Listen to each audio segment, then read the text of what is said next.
دنیا کے اندر 80 لوگ ایسے ہیں جو اتنی دولت رکھتے ہیں کہ اتنی دنیا میں 3.5 ارب لوگ رکھتے ہیں، اور دنیا میں 100 لوگ ایسے ہیں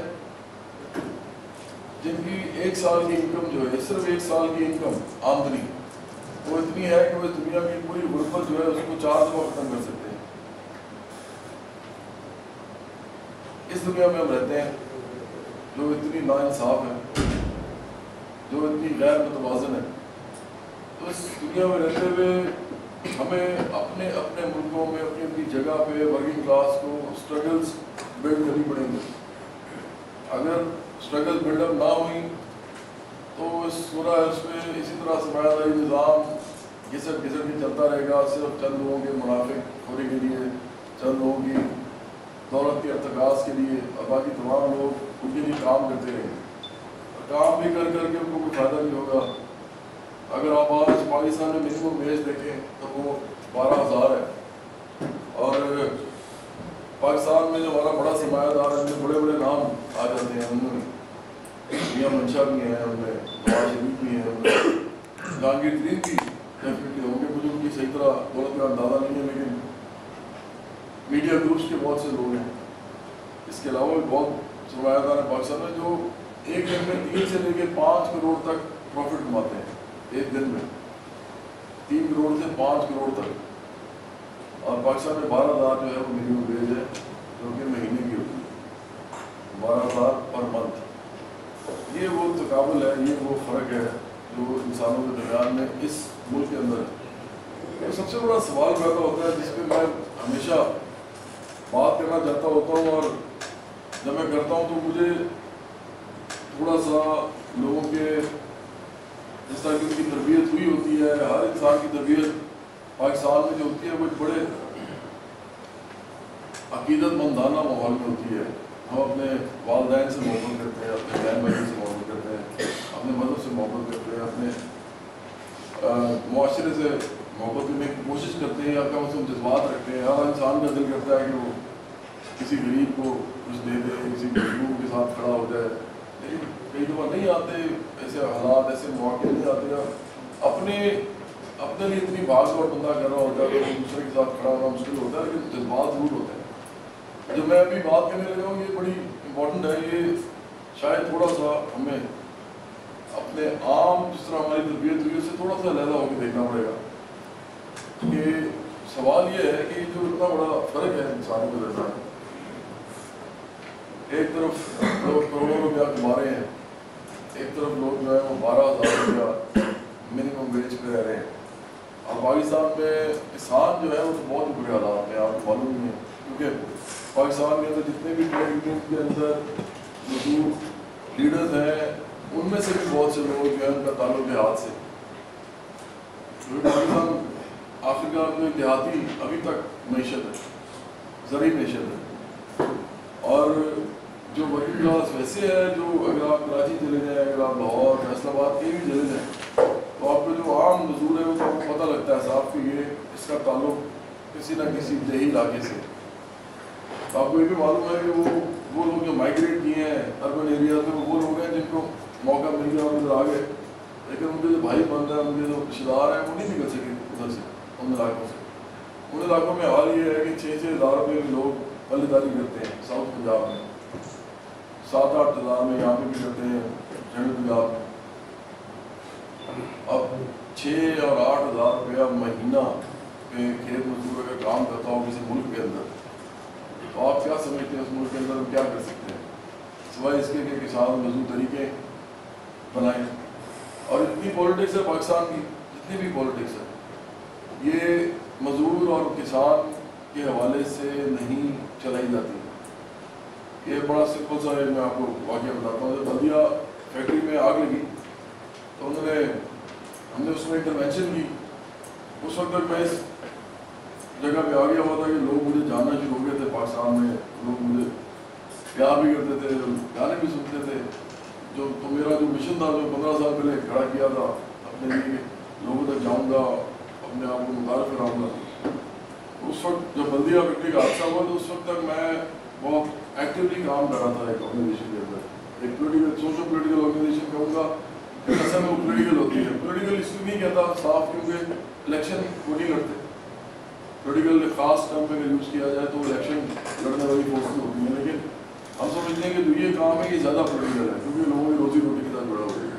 بارہ میں اس کے ساتھ کام کر رہا تھا تو مجھے یہ موقع ملا کہ میں بلدیہ فیکٹری کے اندر جو ہوا حادثہ اس کے اندر انٹرویوشن کر سکوں. جب میں وہاں گیا تو مجھے پتہ چلا کہ یہ جو آگ لگی ہے جس کے اوپر ابھی بھی بڑے تبصرے بھی ہو رہے ہیں اور ایک بحث بھی چل رہی ہے میڈیا میں کہ تھی کس نے لگائی آگ. مجھے پتہ چلا جو آگ لگی ہے اس کو لگنے کے بعد اتنے بڑے بڑے تضادات ابھرے ہیں پاکستانی سرمایہ داری کے حوالے سے کہ وہ لوگوں تک جا ہی نہیں پا رہے. اتنے بڑے تضادات, مثال کے طور پہ سب سے پہلے تو ٹھیکیداری نظام ہے. آپ کو اچھی طرح معلوم ہوگا ٹھیکیداری نظام کے بارے میں. مجھے پتا ہے جس فیکٹری میں ہم بیٹھے ہوئے ہیں, جس انڈسٹری میں ہم بیٹھے ہیں, اس میں شاید ایسا نہیں ہوتا, لیکن پاکستان میں جو چھوٹی چھوٹی یونٹس ہیں جتنے بھی ان کے اندر ایسا ہی ہے. زیادہ تر آپ کا جو مزدور ہے وہ کانٹریکٹ بھی ہے اور ٹھیکیداری نظام کے تحت وہ کام کر رہا ہے. اسی لیے پاکستان میں 1% سے بھی کم یونین کے اندر ہے, وہ 1% سے کم یونینائز لوگ ہیں, باقی سارے کے سارے یونین سے باہر ہیں.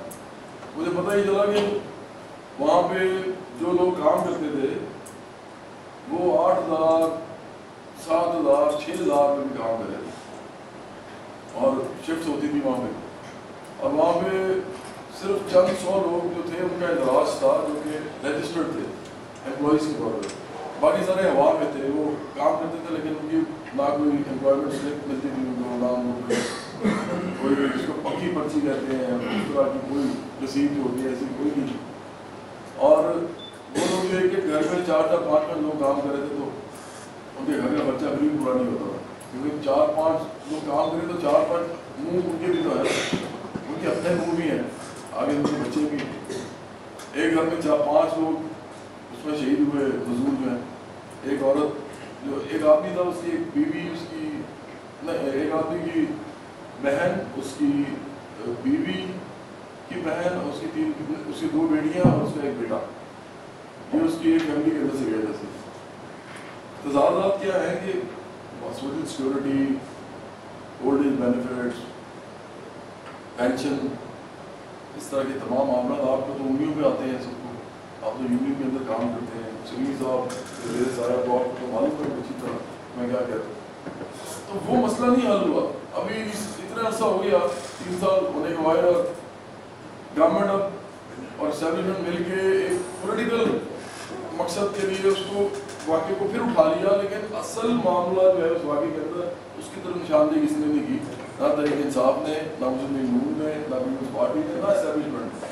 اصل مسئلہ تو جناب یہ ہے کہ ان مزدوروں کو جو جل گئے, جس نے بھی لگائی آگ, وہ تھے کون, وہ کتنے میں کام کرتے تھے, ان کی زندگی کیسی ہوتی ہے, وہ کون لوگ ہیں. اتنا بڑا حادثہ ہوا, اتنے بڑے کیمرے لگے اس میں جا کے, پورے پورے چینلز ان کو دکھاتے رہے, لیکن کسی نے یہ بات نہیں کی اور آج تک نہیں کی. تو یہ واقعہ اس بات کی غمازی کرتا ہے کہ پاکستان کے اندر مزدوروں کے ساتھ کے اوپر سیاست نہیں ہوتی, نہ اس کے ایشوز کے اوپر ہوتی ہے, اور نہ آگے ہوگی. لوگ چلتے رہیں گے, لوگ مرتے رہیں گے, لوگ ایسے زندگی گزارتے رہیں گے, لیکن مزدور اور کسان جب تک خود اپنی فورسز بلڈ نہیں کریں گے تو اس ملک کے اندر یہ ترقی والا معاملہ بھی ہونے والا, اور یہ ملک سرمایہ داری سے بھی نجات حاصل نہیں کر سکے گا. ہم آپ کو اس لیے آتے ہیں جہاں پہ بھی ہم جاتے ہیں کیونکہ ہم آپ کو کچھ نہیں سکھا دیتے. میں کہتا تھا کہ جو ورکنگ کلاس ہے وہ اس سے آپ نے سیکھنا ہوتا ہے, آپ نے کچھ سکھانا نہیں ہوتا, کیونکہ ایشوز آپ کو پتہ ہے, ورک پلیسز آپ کو پتہ ہے, اس کے اندر مشینز کون سی وہ آپ کو پتہ ہے, مشینیں چلتی کیسی ہے وہ آپ کو پتہ ہے, آپ لوگوں کی یونینائزیشن کیسی ہوتی ہے آپ کو پتہ ہے, آپ کے کٹ کس طرح ہوتے ہیں آپ کو پتہ ہے, آپ کے لوگوں کے اندر کتنے لوگ دیہات سے, کتنے لوگ اربن ایریا سے تعلق رکھتے ہیں آپ کو پتہ ہے, کن کن رجحانات کے ساتھ وہ آتے ہیں. ان کے اندر بلوچ, سندھی, پنجابی, پٹھان, ان لوگوں کے آپس میں کس طرح کی تعصبات ہوتے ہیں, یہ بھی آپ کو پتہ ہے. یہ آپ نے مجھے سکھانا, میں نے تو آپ کو نہیں سکھانا. تو اس لیے جس بات میں بار بار 2 دفعہ کہہ چکا ہوں, لیکن میں اس پہ آ رہا ہوں, جس میں نے کہا تھا کہ ہمیں سوچنا پڑے گا اس میں تھوڑا. وہ یہ ہے کہ کیا یہ ملک جو چل رہا ہے, جو نظام ہے, جس کے اندر غریب امیر اتنے بڑے فرق کے ساتھ موجود ہیں, کیا یہ کوئی خدائی نظام ہے کیا خدا نے ویسی چیز لکھ دی ہے؟ جیسے ہمیں بتایا بھی جاتا ہے کہ خدا تو بڑا رحیم ہے، بڑا کریم ہے. اب خدا نے جو جب بارش ہوتی ہے تو بارش تو تمام شہر کے اوپر ہوتی ہے. یہ تھوڑی دیکھتی ہے کہ غریب کا گھر ہے اس میں نہیں ہونا اور امیر کے گھر میں ہونا ہے. سورج کی روشنی بھی سارے لوگوں کے لیے. اگر آج ملٹی نیشنل کمپنیز جو ہیں اس طرح سورج کو خرید سکیں تو وہ سورج کی روشنی بھی پیسوں سے دیں گے. آپ اس طرح سمجھ لیں. کیا پانی کے ساتھ ایسا نہیں ہوا؟ پاکستان میں جو پانی ہے کیا وہ پیسوں کا ہمارے پانی بوتلوں میں بند کر کے ہمیں نہیں دیا جا رہا؟ یہ ہمارا پانی ہے. ہمارا پانی کہاں سے ہے؟ ہمارا تو نہیں، خدا کا پانی. خدا نے جتنی ریسورسز ملک میں دی ہیں، جتنی دنیا میں دی ہیں، وہ ساری کی ساری خدا کی ہے، تو ہماری سب کی ہے نا. وہ چند لوگوں کی کیسے ہو سکتی ہے؟ سب سے بڑا سوال تو یہ پیدا ہوتا ہے. جس طرح میں نے کہا کہ سورج کے اوپر یہ ہوا تو ہوا کے اوپر ہو گیا. اگر ہوا آکسیجن کم ہوگی، میں نے کہا کہ آکسیجن صرف پیسوں سے ملے گی تو لوگ مر جائیں گے. آپ کو بتاؤں وہ جلدی مر جائے گی نا، جیسے کدیا فیکٹری میں جل کے ایک دم مر گئے. لیکن میں نے آپ کو کہا تھا لوگ آہستہ آہستہ بھی مرتے ہیں. وہ ایسے تو مر رہے ہیں لیکن وہ جلدی مر جائیں گے، وہ آکسیجن بھی بند کر دیں گے. لیکن اگر آج آپ مزدور کی حالت دیکھیں تو جس طرح کی غذا آپ کو اتنی مہنگی مل رہی ہے تو کیا مزدور اس غذا کو نہ کھانے کی وجہ سے جو اس کو ضروری ہے اس کے بچوں کے لیے، اس کے لیے جو پروٹین ہے، جس میں کاربوہائیڈریٹس ہیں، جس میں منرل واٹر ہے، جس میں منرلز ہیں، جس میں فیٹ ہے، جس میں وائٹامنس ہیں، یہ ساری جو غذا ہے جس کو کھانے سے انسان ایک لمبی زندگی جی سکتا ہے، تو کیا یہ ملتی ہے مزدور کے کسان کو؟ تو کیا وہ آہستہ آہستہ مر نہیں جاتا اس کے نہ ملنے سے؟ اس کے نہ ملنے سے بیماریاں پیدا ہوتی ہیں. اسی لیے پاکستان کا مورٹیلٹی ریٹ بہت کم ہے. پاکستان میں لوگ بہت جلدی مر جاتے ہیں باقی ملکوں کے نسبت. اس کی وہ بھی تو مرنا ہی ہے نا، وہ بھی کسی چیز کی کمی یا کسی چیز کی فقدان کی وجہ سے لوگ مر رہے ہیں. تو اگر دیکھا جائے تو چاہے آپ ایک دم کسی کا گلا دبا دیں یا چاہے آپ اس کی کسی ناک میں انگلی رکھ دیں اور اس کی وجہ سے اس کا جسم ایسا اس کا خراب ہونا بھی ہو جائے، دونوں ایک ہی باتیں ہیں، صرف ٹائم لیپس کا فرق ہے. تو اگر دنیا میں اسی طرح ہم نے چلنا ہے، ہم سمجھتے ہیں تو ہمیں یہی فکر سمجھنا ہے کہ یہ خدا نے نظام بنایا ہے، غریب اور امیر بنائے ہیں، خدا نے بنا دیے. کیا ہو سکتا ہے؟ ہم صرف دال بات کر سکتے ہیں. اگر حکمران طبقہ چاہے تو ہمیں کچھ دے دے، نہیں چاہے تو ہم کیا کر سکتے ہیں؟ ہمارے مائی باپ ہیں. تو اگر تو ہم نے اسی مائنڈ سیٹ کے ساتھ چلنا ہے تو پھر تو ہمارا خدا بھی حامی ناصر نہیں ہے. اور آپ کو معلوم ہے اسی طرح ایتھوپیا کے اندر خدا خود کہتا ہے نا کہ خدا نے آج تک اس قوم کی حالت نہیں بدلی. خدا نہیں کہتا، علامہ اقبال کہتے ہیں اس کی طرف سے، خدا نے آج تک اس قوم کی حالت نہیں بدلی، نہ ہو جس کو خیال آپ اپنی حالت کی بدلنے کا. تو میں سمجھتا ہوں کہ پاکستان کے اندر ابھی اگر ہم اس فلسفے کو رد کر دیں کہ یہ جو نظام ہے اور اس کی بڑی سائنٹیفک وجہ ہے، یہ خدا نہیں چلا رہا، یہ معاشی نظام اور یہ جو سیاسی نظام ہے یہ انسان چلا رہے ہیں. اور اس کا بڑا سمپل سا ثبوت ہے. پاکستان میں جو لیجسلیشن ہے کا ادارہ جو ہے پارلیمنٹ میں جتنے بھی قوانین وضع کیے جاتے ہیں وہ انسان لکھتے ہیں، خدا تو نہیں لکھتا، وہ اپنے ہاتھ سے لکھتے ہیں.